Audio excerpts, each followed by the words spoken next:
Good afternoon, everybody. We're here to talk about sellers' property disclosures and home inspections and the interplay between them and how they kind of go back and forth. Mr. Rossi just had a question. Would you restate that for me quick? I'm sorry for that. Absolutely. So, do I only need to be concerned with the material defects as identified by the home inspector, or should I be looking at the rest of the report as well? Okay, great question. Are you talking for the purposes of the buyer or for the purposes of the seller should that transaction fail? Specifically speaking about the buyer at this point. So when it comes to a home inspection, the home inspection is for the buyer's information, right? So the buyer wants to know what they're getting. It is for informational purposes only, right? Now, if they want to negotiate on the basis of the information that they find, they're entitled to do so. So all of this information, that's the buyer's call. They can disregard a material defect, or they can terminate the deal based on something that's not a material defect. For example, age is not a material defect, right? We have what's the average lifespan on a 3-tab shingle roof? 25. And about 25 years on a 3-tab shingle. Yeah, sorry, I was trying to get to my mute button. Yeah, 25 years is typically, if it's ventilated properly, 25 years will get you there. And an architectural shingle, they can go up to what? They can go to 35. Okay. And I've seen some the Gaff Elk shingle company. I've seen them with a 45-year shingle roof. I don't really believe it, but okay, if they're going to put a warranty on it, that's fine. I'm sure that there's enough loopholes to jump through. So somebody can buy a house and say, I'm not really worried about that crack in the foundation, which is a material defect, right? But they can just as easily pull the ripcord on a transaction because a 3-tab shingle roof is 15 years old and they don't want to get into replacing it in the next 10 years. So that's perfectly up to the buyer to make that discretionary call. But if we have a home inspection that a buyer walks away from the deal, what's the seller need to disclose? The seller would need to disclose those material defects, but not necessarily the age-related items. So age is not a defect. We have a 25-year-old 3-tab shingle roof, which is to be expected near the end of the life expectancy of that roofing product. We don't have to disclose that there's something wrong with it if it's not leaking. We would have to disclose things that came up that were material defects, like that foundation or the dripping plumbing fitting, something like that. So let me share some material here.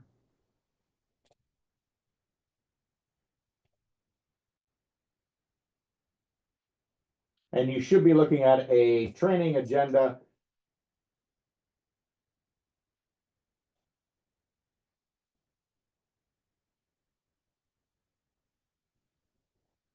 You all still see my training agenda here, the seller's property disclosure and home inspections.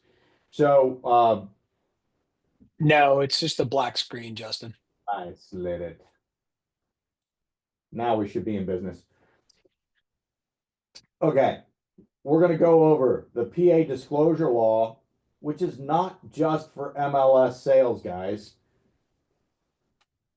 We're going to talk about the seller's property disclosure, who's excluded from that, what is included in that. We're going to talk about home inspections and what they cover. What if they miss something? And how do I advise my client? That drills right down into what Mike's talking about here. We're going to talk about the agreement of sale briefly, the inspection contingency review. We're going to talk about there's some materials that I've included in this, and I'm going to send them out. Terry's going to distribute that with the recording. What if the deal falls through? The seller's property disclosure addenda. How we negotiate this using the buyer's reply to inspection and the change in terms, and then how to protect our clients.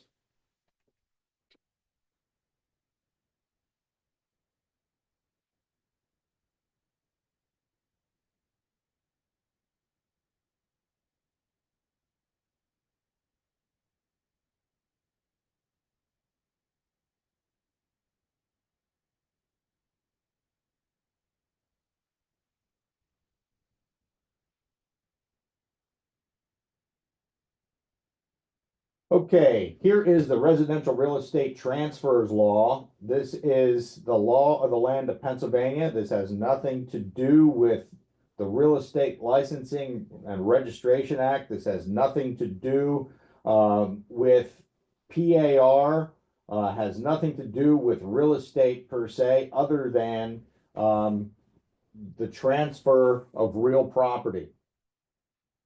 Included in this is the real estate seller disclosure law and home inspection law. Here's the table of contents for this. There's a whole lot of information here, guys. So I'm going to paraphrase for you a good part of it. Here are the exclusions or the exceptions. So this part shall not apply to a transfer that is the result of a court order, including but not limited to transfers ordered by a probate court, administration of an estate, a bankruptcy, eminent domain, condemnation, or anything else that's compelled by law. All right. In the case of a repossession or a foreclosure, a mortgage, somebody who's getting their house taken isn't obliged to fill out a property disclosure. From one co-owner to one or more other co-owners, so husband to wife. If you exist on the deed together and you're coming off the deed, you don't have to fill out a property disclosure. Made from a spouse to another person or persons in the line of consanguinity. Yeah, that's fun. So from parent to child, etc.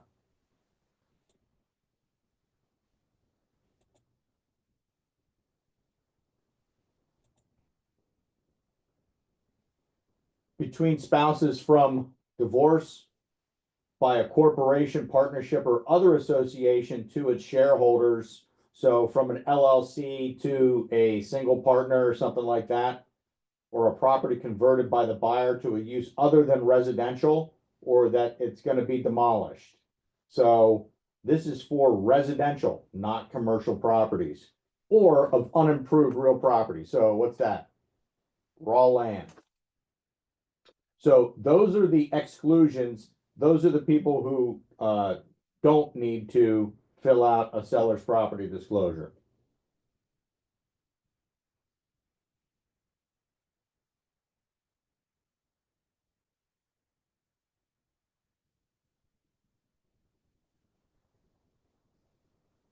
We also need to disclose material.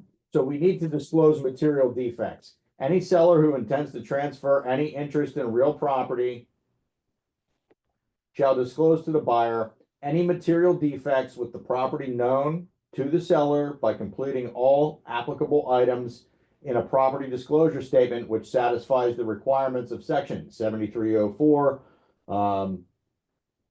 And that is that disclosure form or the things that are required are listed right here in the act.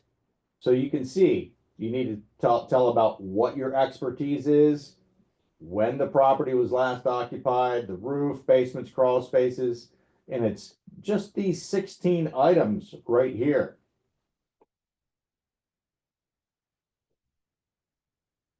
Does our disclosure form cover more than that? Yeah, we got 11 full pages that cover quite a bit more than that. So ours exceeds the bare minimum that's required by law. And it's you know, what are the purposes of a seller's property disclosure? To inform the buyer, but I'd say also to protect the seller from dissatisfied buyers coming back to them saying, you didn't tell me what's going on. So there's a couple other things in here. Method of delivery, the seller shall deliver the property disclosure statement to the buyer by personal delivery or to the buyer or the buyer's agent. At that point, the seller will have met the burden of the state of Pennsylvania. We've done what we need to do. if we've conveyed these answers to these 16 questions or items to the buyer's agent or to the buyer, we've done what we were supposed to do.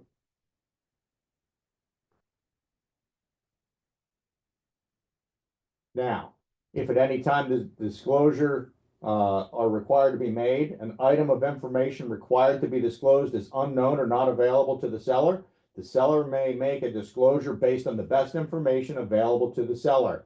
So when we fill out our PAR disclosure, what's one of those boxes? Unknown, and that counts as this disclosure, okay? If information disclosed in accordance with this chapter is subsequently rendered inaccurate prior to a final settlement as a result of any act, occurrence, or agreement subsequent to the delivery of the required disclosures, the seller shall notify the buyer of this inaccuracy, okay?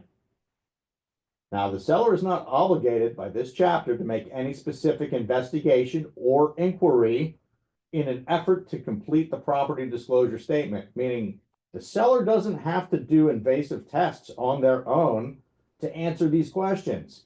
They're just supposed to answer to the best of their knowledge. In completing the property disclosure statement, the seller shall not make any representations that the seller or the agent of the seller knows or has reason to know are false, deceptive, or misleading, and shall not fail to disclose a known material defect. Non-liability of the seller. A seller shall not be liable for any error, inaccuracy, or omission of any information delivered pursuant to the chapter if the seller had no knowledge of the error, inaccuracy, or the omission. The error or omission was based on a reasonable belief that the material defect or other matter not disclosed had been corrected. So if you omit it because you thought that it had been fixed, you're not liable. And the error, inaccuracy, or omission was based on information provided by a public agency, a home inspector, a contractor, or a person registered or licensed under the act referred to in section 7503A about matters within the scope of the person's occupation. So if I have a contractor who was hired to repair a defect and find out that that defect was not actually corrected, I am not liable. Okay? An agent of the seller or the buyer shall not be liable for any violation of this chapter unless the agent had actual knowledge of a material defect that was not disclosed to the buyer or of a misrepresentation of that material defect. Now, under failure to comply, a residential real estate transfer subject to this chapter shall not be invalidated solely because of the failure. However, any person who willfully or negligently violates or fails to perform any duty prescribed under this act shall be liable in the amount of actual damage suffered by the buyer as a result of a violation of this chapter. So that states that the damages due are the damages experienced. So you're not going to get sued for $10,000 if it was $1,000 to repair. Typically, unless they can prove there was willful misrepresentation that rises to the level of fraud. Does anybody know what the damages are in case of fraud or willful misrepresentation? Something called treble damages. They go to you for they go after you for triple the amount of the damages. So if somebody willfully hides it, they can get you for triple damages. So statute of limitations. An action for damages as a result of a violation of this chapter must be commenced within 2 years of the date of final settlement. So just reading this act, I know that I've answered a lot of these questions for a lot of agents. Now you know where the resource is. This is what we need to know. I'm going to skip past some of this legal soup there's plenty of it, and you can see, I'm still scrolling, I'm on page 11 of it. So there's 10 pages, 10 pages of this. A person who violates, however, a person who violates section 7509 relating to, who provides a false representation under this, commits a summary offense, and upon conviction for a first offense shall be sentenced to pay a fine of $500. Ooh, but you could spend 3 months in jail for it. And then the fines go up from there. Oh, I'm sorry, that's for a home inspection. My bad. That's under the home inspection portion of the law. So, seller's property disclosure statement. You can see, and we already discussed, that this is far more thorough than the 16 items that are required by the seller's property disclosure law. Whenever I started in this business, I want to say that this was like a it was something like a 3-page document. It was much simpler. Now we're up to 11. I think it's a good thing. Why is this a good thing? We talked about limits liability for the seller. It helps the buyer to understand what they're purchasing. I think it also gives the buyer the ability to make a decision to move forward. It's the fear of the unknown that paralyzes most people, right? By being thorough in this, you're able to get past a lot of the unknowns because this is just so thorough.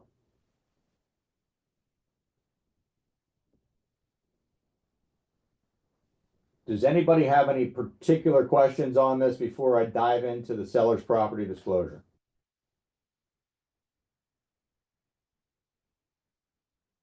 Let's go to section 2 for our first point of discussion.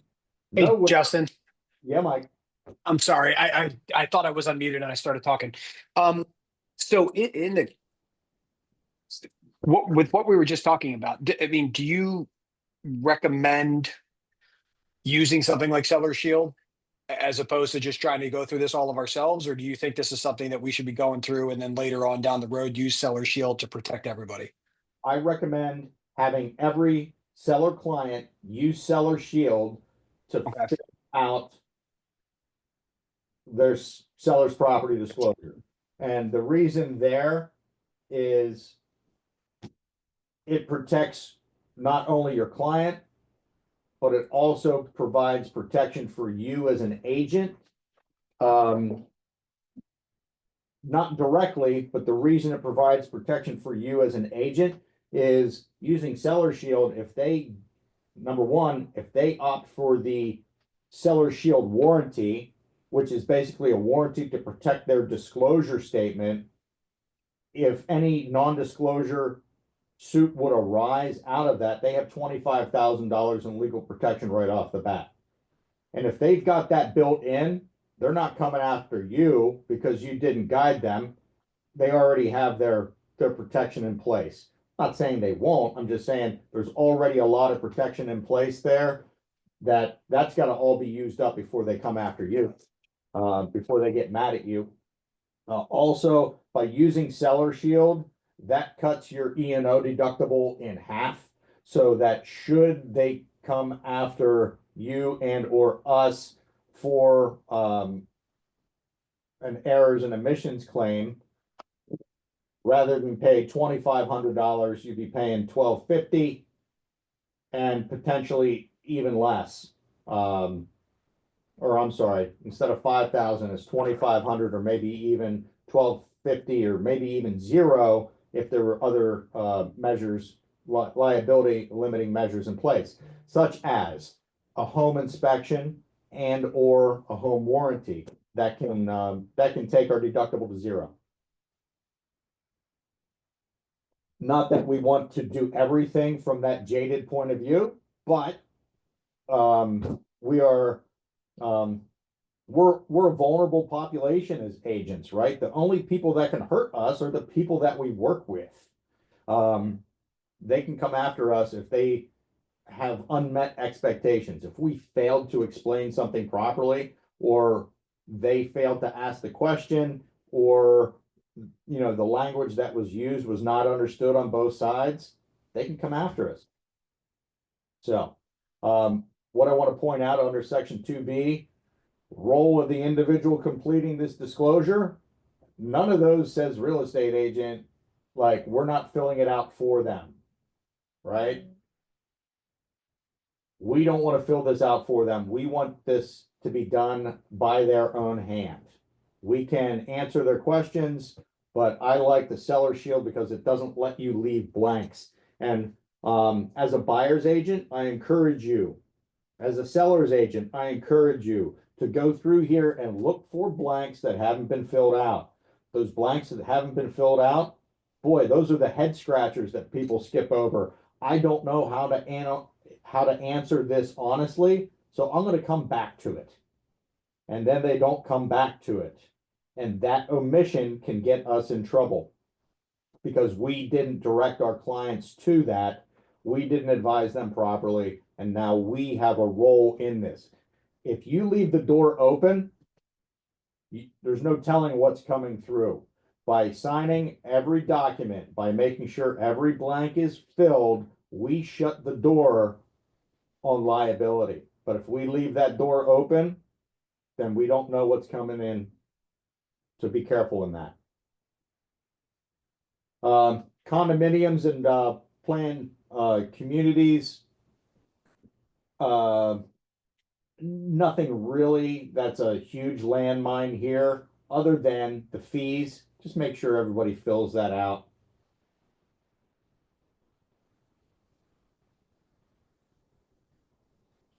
When was the roof installed?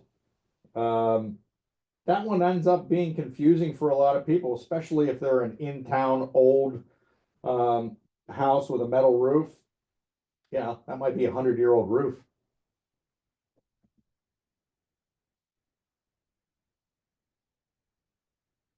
This one always causes problems. Sump pits, sump pumps, wet basements is one of the main issues of contention after closing. For example, are you aware of any past or present water leakage, accumulation, or dampness within the crawl space? Yes. Down here they say occasional trickles after heavy prolonged rains.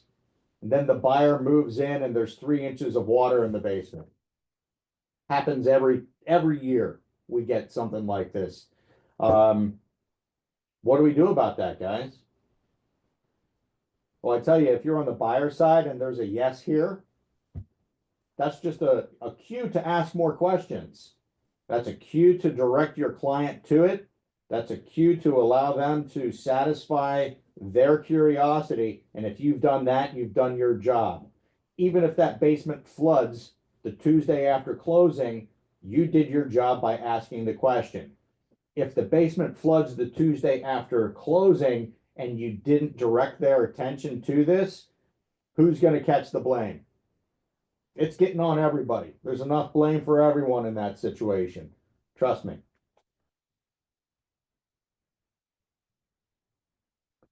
Termites, wood destroying insects, dry rot, pests. Always a fun one here in central Pennsylvania. What do we have to disclose? Anything you know. So make sure you do your job as a buyer's agent to draw their attention to this. What's the one that sneaks in under the radar all the time? No, we don't have any wood destroying insects, except for the swarm of carpenter bees that lives on the back deck. So be aware of that one. Structural items, always fun, but the one that slides in here and people aren't really aware of the true danger is stucco and EIFS, or exterior insulating finish systems, also drive it type products. As you know, sound off. Anybody aware? Anybody know what these drive it products are? Do you know what drive it is? Joe, you're on mute. You don't talk about this. You know what this is. Anybody else? So Drive It became really popular probably late 80s, early 90s. Especially, I guess it started probably in the South. Um, and it's cheap, it's easy, it's fast. They put an exterior insulation product on this house, usually a styrofoam or a extruded foam board, and then they put a metal grate over that, and then they cover it with a stucco type product. In the case of Drive It, it's like a mixture of Portland cement and glue, and they can add fun colors to it. And you see it on a lot of hotels, banks, commercial buildings, and they used it. They started using it in residential applications. However, they weren't aware of some limitations, some process failures on the flashing around doorways and exterior openings. Termites got up under and behind these boards. Water ran down in around windows, wall penetrations, doors, and it looks great from the outside until the moment it falls down. And from the inside, you can't tell. So from the outside, you've got a perfectly good stucco looking exterior. From the inside, you have a drywall wall. You might start to smell some mildew. The wall is basically rotted from the inside out. There was no structural support left, and these walls were disintegrating from the inside out. If you're in the Carlisle area, they just did a major kind of refinish of the courtyards of Carlisle because they found flashing issues in some of those cases. I think some of those related to Drive It type material. Has anybody had any experience with this? Yeah, one of our agents in Gettysburg just put a property under contract. The moment she showed me the picture of the listing, I said, that wall is coming down. It was a Drive It scenario where it was rotting from the inside out.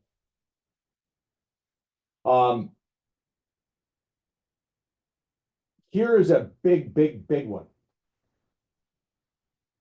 Just because you're selling a flip and that flip looks good today, I encourage every one of our agents to advise every one of their clients who is purchasing a flip to take 2 pairs of goggles with them. I want them to put on their X-ray goggles to see what's behind the walls that have been freshly painted. And I want them to put on their future vision goggles to see what this house is going to look like in 18 months when the lipstick wears off. Because not every flip is a studs out renovation, right? It's usually lipstick on a pig. And one of the things that can cause problems is, are they pulling the permits for the work that they have done? Make sure they are. We've had a couple of these instances where a flip was done, the permits weren't pulled. Now, how do you go back and do a insulation inspection or a wiring inspection or a plumbing inspection on a wall that's sealed up? It's tough. And that doesn't give very good peace of mind to your buyer. And a lot of times mistakes can be avoided if the permits are pulled because inspections go along with those permits. I advise strongly to get inspections on flip properties.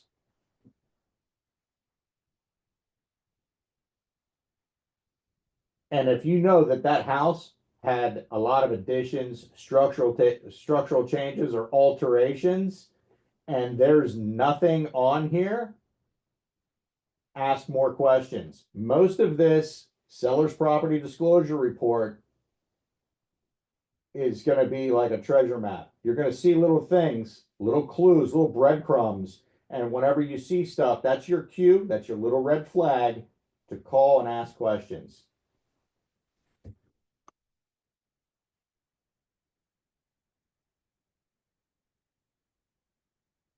Water supply is a tricky one. when it comes to wells, what's it cost to drill a new well, guys?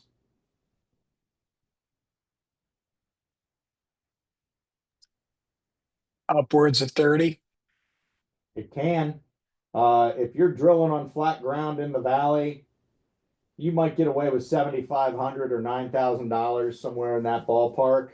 But if you're up on the hill in sandy or shale ground and you can't get down, you're drilling an 800-foot well where they need to do some special stuff, and there's no guarantees that they're going to hit the water. They might even drill a $30,000 well and not hit water. That's a problem. So when you get into this and you see anything in here about the well running dry, has it ever run dry? Depth of well, gallons per minute. These are very important things to ask and answer and provide direction to your buyer client on. Anybody tell me what a sustainable gallons per minute of production should be on a well for a family of four? Is that the 400 gallons or is that the septic? That's a septic. That's 400 gallons a day. Gallons per minute recharge on a well. DEP likes to see 6 gallons per minute. 6 gallons per minute can recharge at a sustainable rate to support a family of four typically. So don't take my word for it. Go to DEP's website. DEP actually has a map of wells that were drilled. If you don't know, it's worth investigating. And how do you measure well recharge? It's not by turning on the faucet, though. By turning on the faucet, that's measuring how fast the pressure tank is able to push the water out. So we have a incident in one of our offices. A buyer purchased a property, and on here it said depth of well, it was like 745 feet. Gallons per minute, unknown.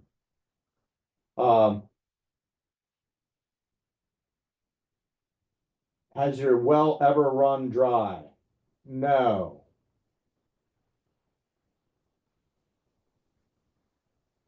It went on to say that in times of heavy use, it was slow to recharge. They purchased the home without asking any further questions. And then the well went dry like 2 weeks later. They had a well driller out to consult and found out that this was a condition that was probably known to the previous seller, and they were informed that it was going to be $35,000 to $40,000 to attempt to drill a new well with no guarantees that they were going to have any better results. So, of all the things that can happen to a property, this is going to be one of your more expensive remedies. It's also one of the harder to guarantee, because what influences water supply? It's the water table, which is influenced by rain. It's influenced by how many straws are in the milkshake. So if a housing development goes up the street that is on 2-acre lots, and you've got 15 more houses putting their straw into the milkshake, what happens to the level of the milkshake? Goes down. Maybe your straw is not long enough, and they can't just make your straw longer. They need to drill a new well. So be careful about that stuff. Mike, you laughing at me? Have you ever seen the movie There Will Be Blood? I don't think so. Daniel Day-Lewis does an entire 5-minute long monologue about drilling for wells and straws, and it's making me laugh. I have seen that movie. It's pretty brutal. Very good. Aside from water, a much more publicized and familiar catastrophe is sewage systems. Anybody have any horror stories to share on septics? I don't know how bad it was, but we had a deal and I was working with an experienced agent. She was the seller.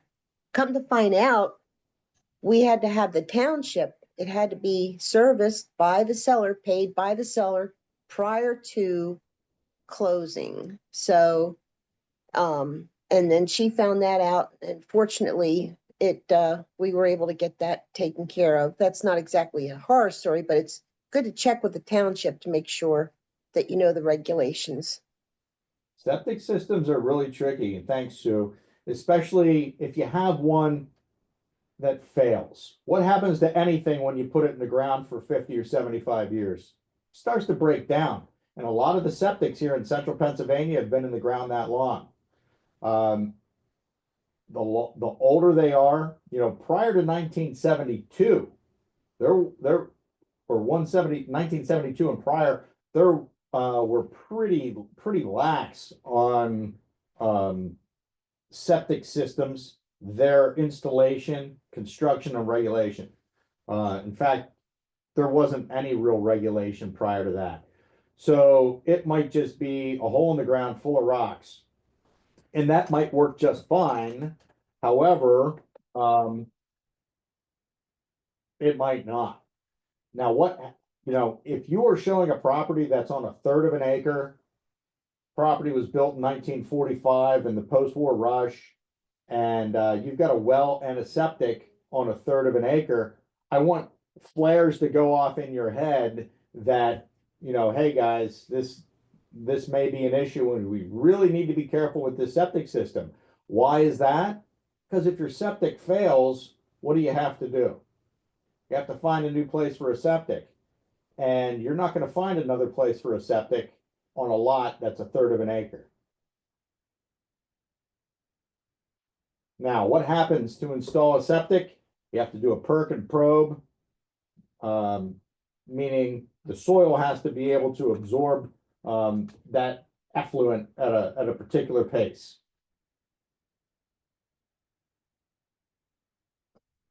If you see anything under septic, then I want you to study this, especially if your sewage is within 100 feet of the well. I want you to pay attention to holding tanks and septic tanks and drain fields and sand mounds and cesspools. Make sure you pay attention to where the check marks are in this area. And if the math doesn't math, then you need to ask more questions.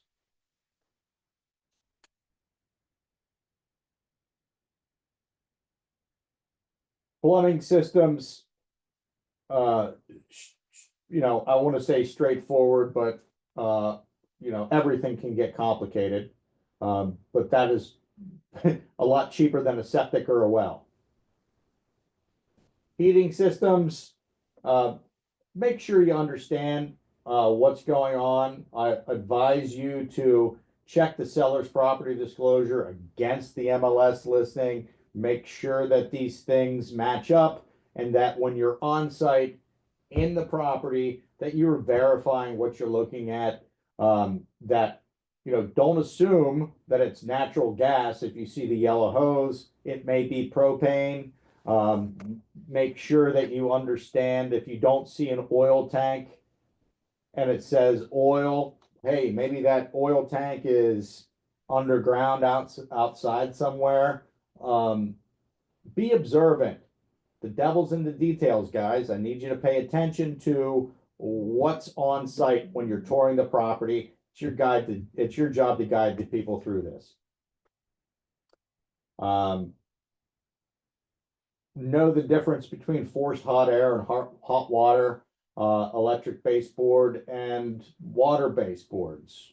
That could be a critical error if you misjudge what one of those are because you had incomplete information. And always encourage your buyers to match up what they're reading in the seller's property disclosure against their home inspection and use their eyes as well.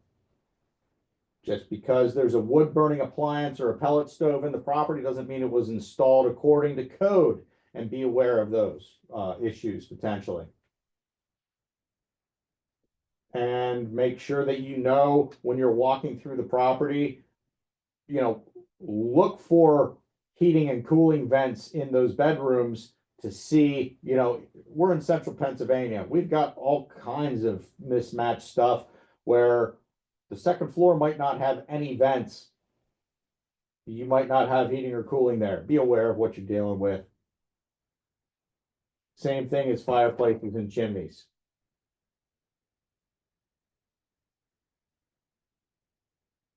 Just because they're not aware of a fuel tank, maybe it's an estate, you know, you should know if there's, you should try and suss out if there's a, where those fuel tanks are if you're dealing with an oil system. Electrical systems, what's the deal with knob and tube these days, guys? Anybody, you know what's going on? As Edwin, who was up here from Virginia Beach yesterday, he said, you guys still have yarn running electric in your houses. I mean, that's what that knob and tube looks like. Looks like a string of yarn running through the house. Is that okay to have knob and tube wiring in the house? Not even a little bit? Hiding in the walls? That's correct. Why? Why not? Because you want to live in the house and not collect insurance from it burning down. And, you know, knob and tube wiring is essentially safe when installed and undisturbed correctly, you know, installed correctly and undisturbed. However, the last time they installed knob and tube wiring, you know, 75 years ago, there's no guarantee that that wiring is undisturbed. You start filling those wall cavities with insulation and whatnot, things get jostled. You start hanging pictures and knocking things around. Insurance companies don't like knob and tube wiring. That's the bottom line. And you may have difficulty obtaining or maintaining homeowners insurance if you have knob and tube wiring. So be aware of that. Ask the question, poke around, look for those strands of yarn going into or coming out of the wall, and verify that that is inactive. This has caused great issues. This box here, starting in 16, the fact that an item is listed does not mean it's included. They're just saying whether or not it works. Okay. A lot of people fill this out incorrectly. Make sure that your seller understands how to fill this out, and make sure that your buyer understands how to read it. If there's a yes there, doesn't mean it's included, just means the attic fan or the AC window units are functioning properly. You would hate for your buyer to see the yes under AC window units, assume there's going to be 6 AC window units, and then show up and there's nothing. They put it conveniently in bold, all capital, underlined print, which means everybody's going to ignore it. Pools, spas, hot tubs, etc. Did you know that you can get a home inspection on your pool? All right, very good. Usually about a $200 inspection. I think it's worth the money. You can even get those done in November. I've sent my pool guys out under the cover in waders to check those things out.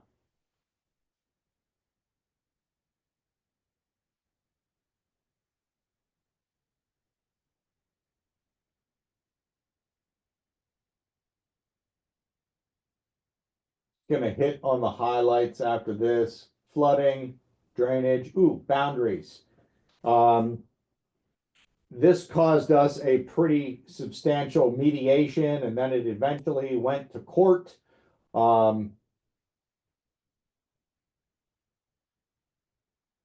was on this section. Are you aware of any encroachments, boundaries, boundary line disputes or easements affecting the property? Seller checked yes. Further down here, they said 50-foot easement on south side of property. buyer's agent and buyer never followed up on what that 50-foot easement went to. What was it? It was an easement to provide for a driveway to the property behind the subject property. And buyers found out about this easement when they got their title report, and they walked away from the deal. And now we had $15,000 to fight over for the next year, 2 years. So look at this one. This is a big one. If there's a yes on easements, then you need to ask more questions, because that can be an expensive one to fix. And have something in writing, Have not it a, in, absolutely correct. not a handshake, because I went to show a lot and you had to get to the lot through some other property and a guy comes out with a gun. Okay. But that was okay. So, and then found out that the neighbors didn't want the seller to sell the property. So they wouldn't sign anything. Rule number one in real estate, what is it? If you don't have it in writing, you don't have it. So be aware of that. Right on. Hey, Justin, Yes, sir. if you pull the deed, like if somebody wants to put in an offer on a house and you pull the deed just to make sure everything is, make sure the MLS is accurate and stuff, you would be able to see those easements when you pull the deed paperwork, correct? Maybe. Okay. It's possible that a right-of-way easement or other encroachment is noted on a separate document and the original deed was not modified. And if the subject property that you're purchasing is the beneficiary of an easement across another property, so you need an easement to get to your property, that may not be noted on the subject property's deed, but on the other property's deed. So if there's any question about easements, I strongly encourage you to elect that contingency. You have to get a title search to purchase the property anyway. Just front load it, get that property search done in the first, 15 days of the contract instead of, just waiting for everyone to work through it. It'll give you a chance to review the title commitment, and it'll tell you of anything questionable on that report. Radon, the perfect product, odorless, tasteless gas that costs about $1,000 to get rid of, is dangerous, considered to be the second leading cause of lung cancer in the state of Pennsylvania. Not as bad here in the Cumberland Valley on the south side in the limestone regions, but when you get into the shale geology, then you really get into some serious radon spikes. We think it's bad news in the Cumberland Valley when you've got, a 20 or a 30. You get into some of these shale regions where you're going to get radon readings in the hundreds. It's bad news. Anything 4 or above is going to be a problem. So deeds, restrictions, and title, be aware of restrictive covenants. You might be selling a property that somebody can't put a fence on, or there's a drainage easement that they can't even put a garden or a shed at the back of their property. Be aware of what these restrictive covenants, easements, and deeds restrictions are. I think that those are some very, very important segments. Financially, these are important questions. I think a lot of agents kind of lose interest after page 10. Keep on reading. Look at every box, make sure everything matches up. And for the sake of clarity, I really, really encourage you to use that seller shield. It's free to you, it's free to your client, it's legible, it's easy to use, and it allows them to type in their explanations. So it's clear to all parties. There you have it. So I want you to get real comfortable with my favorite resource. It should be yours. Go to PAR. You already pay for it, so it's free to you. Go in there, you type in seller's property disclosure or any document, and it's going to give you the guidelines for preparation and use. It tells you all the extras and the different practice notes that you can use to make sure that you're. Thank you, you too. Thank you. You're effectively guiding your clients by using this. Talks about your broker and agent responsibilities. So with responsibility for the completion of a seller's property statement is on the seller rather than the seller's agent. Many practitioners believe that they have no responsibilities under the law. This is incorrect. States it right here in black and white. For example, and it goes on to say that a licensee can be held liable for a seller's non-disclosure or misrepresentation if the licensee had actual knowledge of any defects. So if you see something, say something.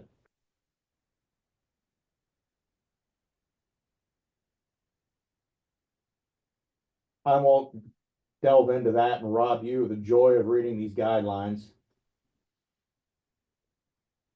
I encourage you to do it. It's a good time. Okay. Any questions before we move on to our next little section?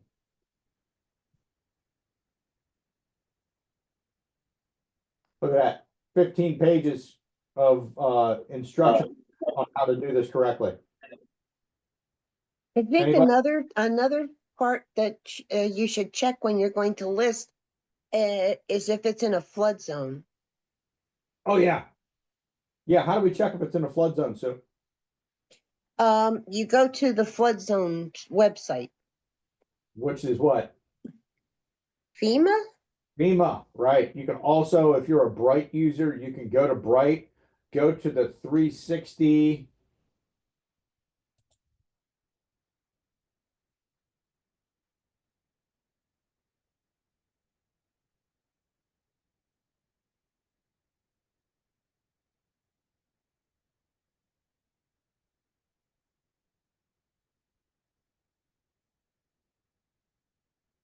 Too many windows open. I'm going slow here today. Bear with me. And I just wanted to mention that when we did a HELOC, the place that we financed with told us that we were in a flood zone. When we bought the house, we weren't in a flood zone. So we thought maybe things had changed because of climate change, you know? Yep. So then we found a lower interest rate and did another HELOC, and we were then miraculously not in a flood zone anymore. You know, So- different lenders have different rules. Yes. So some lenders don't want your property dipping even a toe into the flood zone. That's the real estate within the boundaries. Other lenders are okay if the back 40 of your land, you know, touches the creek, but they just don't want your structure in the flood zone. So a quick way to do that, if you're a Bright user, go to click on the tax ID. That's going to bring up the 360 report, and you can go to maps.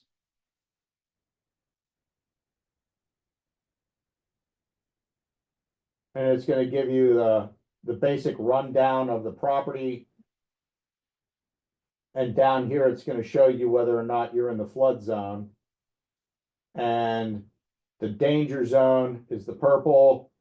We are far clear of the purple here. Okay. So if you're a Bright user, that's the quick way.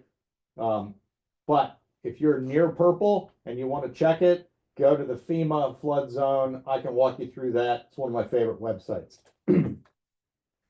So, big part of our job, as we've touched on before, is the liability limiting actions. This is a multi-purpose form.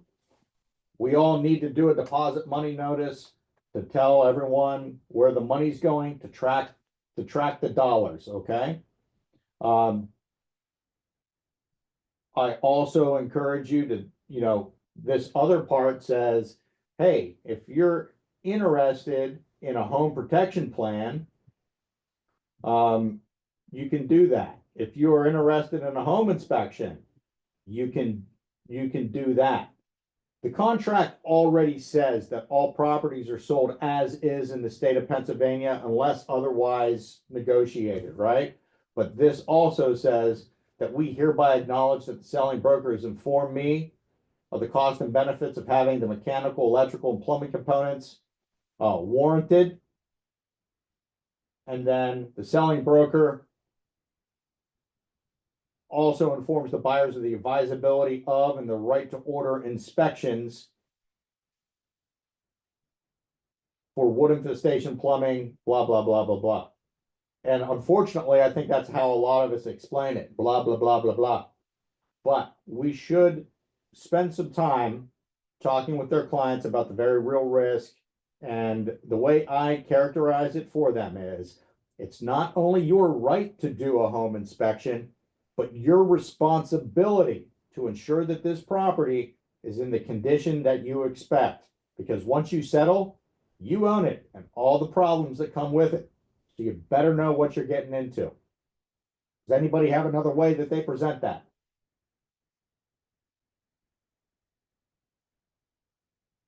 Very good. I've included a couple, and I'm going to distribute these, a couple of articles about the legal hotline and the questions that they have to deal with. Here's a couple of big ones. There's no exception for sellers who use properties as rentals. And there's no exception for sellers who are flipping properties. And there's no exceptions for mixed use properties. If it's a little bit residential, it's all residential. And unfortunately, if it's a little bit commercial, it's all commercial too. So you have overlying or overlapping burdens on mixed use properties. And there's no exclusion for somebody selling a property with a power of attorney. I'll go one step further and say that the exclusion for an executor, they still have the obligation to disclose known material defects. So I advise everyone to do the best they can. And if they're in a situation where they're a POA or they're a executor or they're selling a rental or they are selling a flip where there is a reasonable expectation or the potential expectation of a buyer that they would know more than they have disclosed, just tell them to spend the $400 or $500, $300 or $400, whatever it is, and get the seller shield protection for themselves.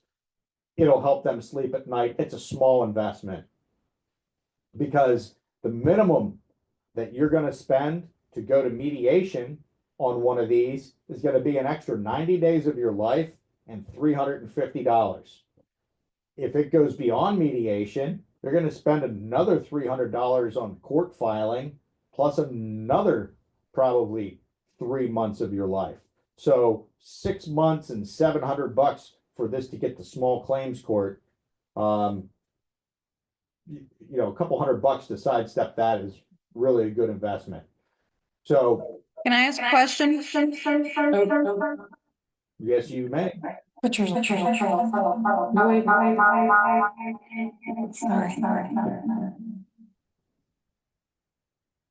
Okay, Yeah. thank you. It's okay. Okay, can you hear me? Yeah. Oh, hold on. Sorry, Justin, can you hear me? I can. Okay, so this seller shield, since I'm brand new into all of this, how do you go about getting that for somebody? We are going to go to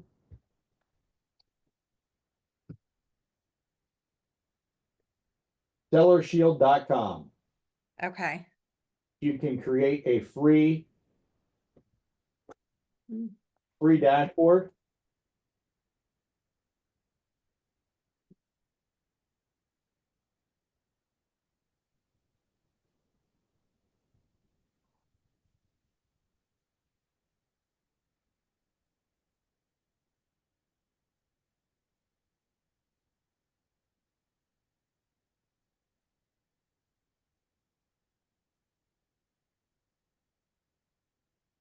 Oh, I'm sorry, my internet is running real slow today.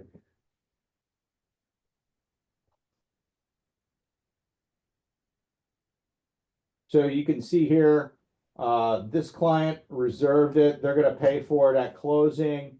All the red ones, they just filled out the disclosure. All the green ones, elected to pay for it. So I guess it looks probably about 50-50 on my dashboard. If you want to add a property, you go right here. You put in the property address, you put in the client's name, you put in their email, you say that you need a disclosure and a residential lead-based paint disclosure, and you go next and you send it and it's done. It goes to them, they fill it out online, comes right back to you. It's already integrated also with Dotloop and Zip form, so you can do it right from there if you do the integration on this page, so that you can, I think, launch it directly from there, and it imports in there directly. Okay, thank you. Yep. I think agents get a discount if you pay for it. I've talked about this before. If you want to create value for your seller clients, hey, for 3%, I'll list your property. For the Cadillac package, I'll list it for 4% or 3.5%, and I'll pay for a seller's property shield and something else. On a $200,000 property, it pays for itself like 4 times. But that's up to you. And if you want to talk about how to package stuff, we can do that. I'm going to skip this article in the interest of time and get right on to the nitty gritty with the standard agreement of sale. I've talked about this before with home inspections and what may be inspected. The important thing to know on the waiver of contingencies and the buyer's due diligence menu is, and we've talked about this, can I elect a home inspection and waive the radon and still do the radon test? Anybody?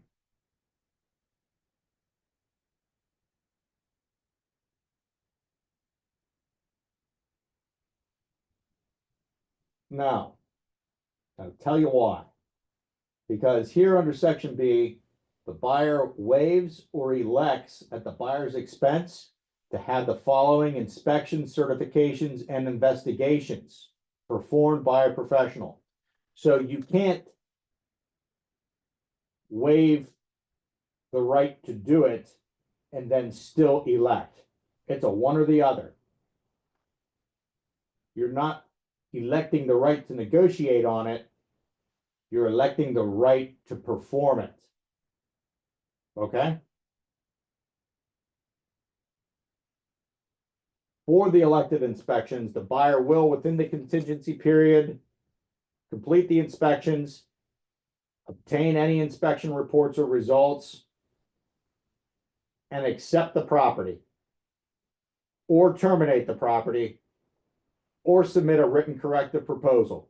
So you've got 3 choices within your elected contingency period, right? What's the default time frame on that? 10, 5, and 2. And 5 and 2. Thank you, John. So the 10 is the inspection period right here. What's the 5 days, John?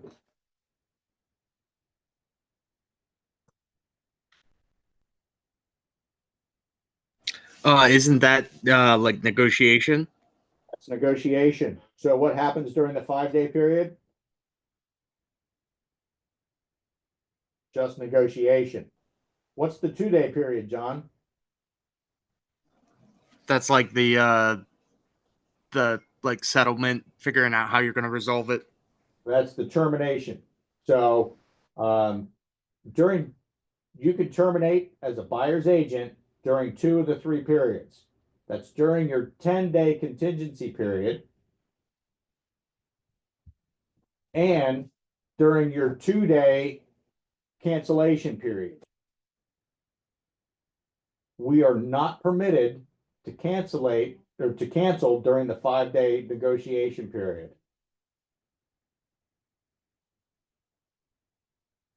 Okie dokie. Because it says buyer and seller will negotiate another mutually acceptable written agreement, providing for any repairs or improvements to the property and or any credit to the buyer at settlement as acceptable to the mortgage lender, if any. If the seller agrees to satisfy all terms of the buyer's proposal, or buyer and seller enter into another mutually agreeable written agreement, the buyer accepts the property and agrees to the release in paragraph 28. So what happens if the seller agrees to do everything? The buyer's taking the property.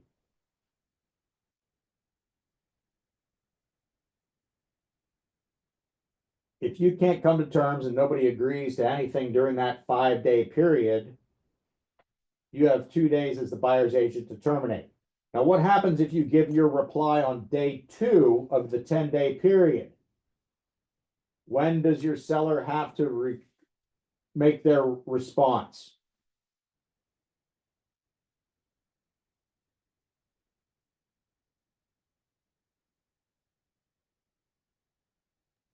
Day 11. Nope. You still have to go to the end of your 10-day period, and then you have to live out your, well, they can make a response during the 10-day period, but they still have to the end of that 5-day period. So they have still until day 15 to make their response. Their time frame will not be abridged by how quickly we return our response. So that's what I've got on the home inspection clause here. So way back in the olden days, we didn't have one of these BRIs. This buyer's reply to inspection just came into existence in 2016. This is not an addendum to the agreement of sale. This is merely a communication tool, because the agreement says that we have to communicate in writing. This assists us in doing this. I encourage you to check all of the boxes that pertain and send this back. You can use this in response to appraisals as well. But this gets everything out clearly and doesn't get in the way of, you know, junking up a bunch of change in terms addendums or addenda. And you guessed it, here is a full guidelines for the preparation and use of the buyer's reply to inspections. I encourage you to read it. This one isn't as involved as some, because this is a pretty simple document for communication.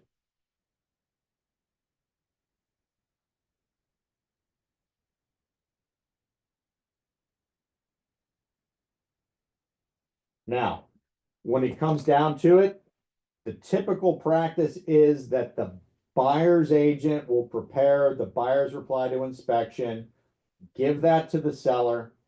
I've seen it happen both ways, that the buyer also fills out the change in terms addendum and gives that to the seller, and the seller can make changes. I've seen it happen that the buyer's agent fills out the BRI and the listing agent does the change in terms addendum and sends it back to the buyer. What's proper? In my mind, I don't have a strong feeling about it one way or another. As long as the change in terms gets done and it's agreeable to both parties plus the mortgage company, that's the secret. We're all in this together. But one of the wrinkles here is we had this experience, and I'll be wrapping up here in the next couple minutes. I know it's been a long one here. Where a buyer's agent on behalf of their client only wanted inspections for the buyer's own information. They couldn't get all their inspections done, so during the 5-day negotiation period, our buyer's agent sent a change in terms which extended the time frame. But it just said something to the effect of inspection contingency window to be extended for the purpose of foundation inspection. Since the contract was written that the inspection was to be for the buyer's informational purposes only and no repairs would be requested, the seller interpreted this to be the negotiation. And when they signed this document with that clause in it, they considered that negotiations were over and we were moving forward to closing. Everybody understand that? If you are extending your contingency window for inspections, do it here, because it's going to extend all of the time frames, not just the inspection window. Okay. What we run into is when we extend one time frame and not the other time frames that cascade beyond that, we can create conflicts.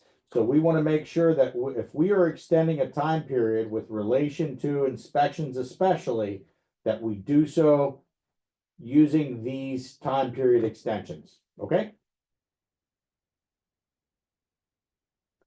And then further, here is the guidelines for preparation and use of inspections, or I'm sorry, change in terms. It tells you how to work repairs, etc. So I'm going to send out all this information to you along with the recap of or the recording of today's session. Do you guys want to talk about just real briefly over the next 10 minutes or so, kind of the nature of the inspection and how to accomplish the negotiation, or are you guys all used up?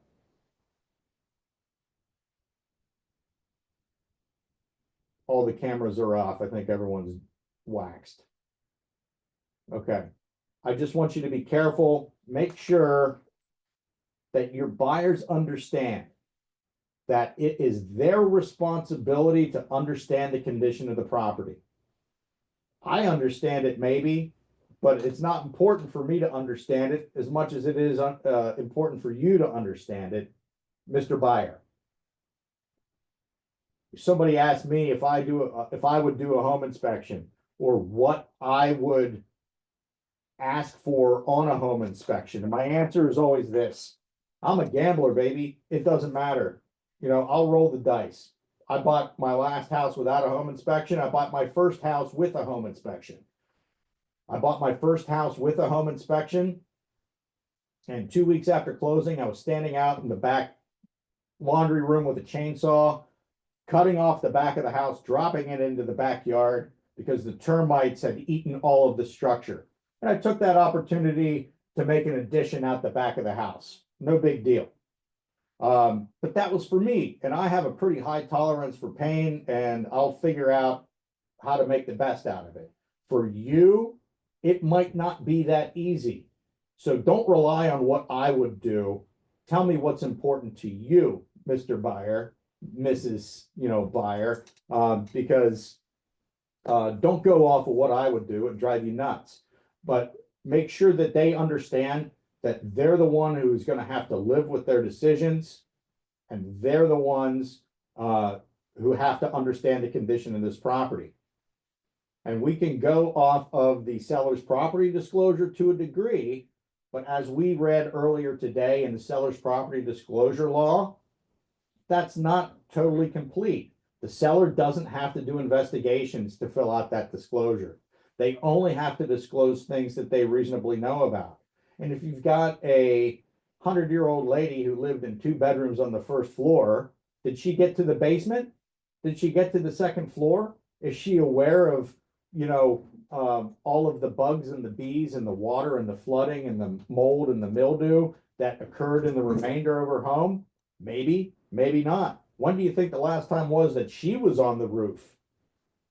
Probably never. So the seller's property disclosure has its limitations. So I always encourage our buyers to take that with a grain of salt. Trust but verify every opportunity. And then when you get into this situation, strongly encourage that home inspection and encourage an inspector who you've worked with and who you trust. I don't want opinions from a home inspection. I want critical analysis of the systems in a non-inflammatory way. Anybody else have any feedback or comments or experiences they want to share on this stuff? I know we're entering into a new market where home inspections may be coming back in some areas. You may find that you have buyers that have competed and lost repeated times, and they want to skip home inspections in other areas and markets. So there may be we may be all over the board when it comes to home inspections and disclosures right now. If you get into a question, ask the other people, the other more experienced agents in your office, what's your experience? What have you seen in this case? And by all means, reach out to me. If I'm unavailable, throw it on the chat, call one of my partners, and we'll work through this. But you don't have to have all the answers. You just need to know where to find them. So hopefully this planted some red flags in your brain, and that when you're going through seller's property disclosures or property inspections, it just flashes and you stop for a second, you follow the breadcrumbs, and you ask questions. Pay attention to those details, guys. If nobody else has anything for me, enjoy the rest of your day. Thanks, guys. Thank you. Thanks. Bye.